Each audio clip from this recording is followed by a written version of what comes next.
Au siège de la Chambre nationale d'agriculture, ce mardi 29 avril 2025, l'ambiance est studieuse. Après des années d'attente, la filière palmier à huile se structure enfin autour d'une interprofession nationale. Producteurs, transformateurs et commerçants étaient tous présents pour poser les bases d'une gouvernance nouvelle. C'est pour nous aujourd'hui une grande joie de se retrouver encore dans la salle de la Chambre d'agriculture pour la suite logique de l'Assemblée générale de l'interprofession. La Chambre nationale d'agriculture, dans son rôle, a tenté d'accompagner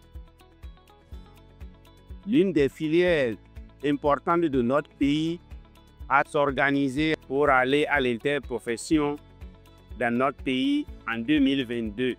Ça n'avait pas abouti pour des raisons que dans le déroulement de cette histoire, il y a eu beaucoup de choses, dont celle qui a empêché l'aboutissement de ce processus qu'on avait engagé. Je voudrais inviter chacun de nous et à tous pour que nous puissions vraiment nous concentrer, nous puissions faire des concessions, nous puissions nous écouter, nous puissions avoir le sens de partage et le sens de responsabilité pour que nous sortons ici avec un bureau, comme je l'avais dit tantôt, consensuel et un bureau digne de nous conduire.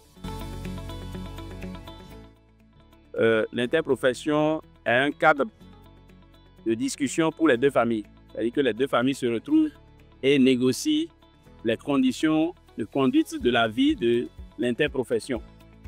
C'est-à-dire la vie de la filière palmier à huile dépendra des décisions qu'ensemble ces deux familles prendront. Au terme des travaux, un conseil d'administration composé de 11 membres et un conseil de supervision de 3 membres ont été mis en place pour bâtir un secteur plus performant, durable et solidaire. Aujourd'hui, une telle profession est née et c'est à la grande satisfaction de tous et particulièrement la satisfaction de l'APDA Platé qui porte le guide de cette filière. Une filière repensée, portée par l'innovation, le dialogue et la détermination. Le palmier à huile béninois change désormais de dimension avec de nombreux défis. À partir de ce jour, le travail qui importe donc à ceux-là que vous avez choisis pour animer le bourreau, c'est d'aller descendre votre filière ou disons votre filière.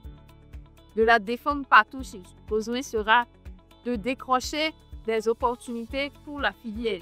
Conscient des nombreux défis à relever, le nouveau président de l'interprofession a promis de placer son mandat sous le signe du pragmatisme et de la concertation. Cette assemblée marque l'étape décisive sur la tête de la filière palmier à huile au bonnet. Nous avons mis une responsabilité historique, celle d'asseoir durablement la filière, de la moderniser et la rendre plus compétitive. Nos visions doivent être à la hauteur des enjeux actuels.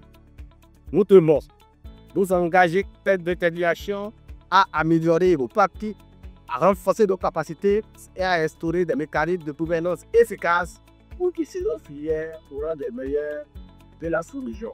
Avec son siège qui sera basé à Sakété et une annexe à Cotonou, l'interprofession prend racine dans les territoires pour mieux rayonner à l'échelle nationale.